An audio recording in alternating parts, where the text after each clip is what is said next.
আলহামদুলিল্লাহ কয়। বান্দা তখন বলে, আল্লাহ, জাহান্নামের মালিকও তুমি, জান্নাতের মালিকও তুমি।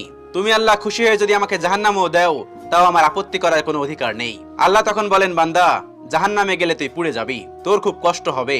বান্দা তখন বলতেছে, আল্লাহ, কষ্ট শুধু আমার হবে না, তোমারও হবে। আল্লাহ তখন বলতেছে, বান্দা, তুই পুড়বি জাহান্নামের আগুনে, আমার কষ্ট হবে কেন? বান্দা তখন বলে, আল্লাহ, কোনো মায়ের কোল থেকে যদি কোনো বাচ্চা পানিতে পড়ে যায়, তাহলে কোনো মাই দূরে দাঁড়িয়ে থাকতে পারে না, দৌড়ে গিয়ে বাচ্চাকে কোলে নেয়। আমার বিশ্বাস ওই মায়ের চেয়ে কোটি কোটি গুণ দয়া তোমার বেশি। আমাকে জাহান্নাম দিলে তুমিও আল্লাহ শান্তি পাবে না। আল্লাহ তখন বলে, বান্দা, এই দলিল তুই কই পাইলি?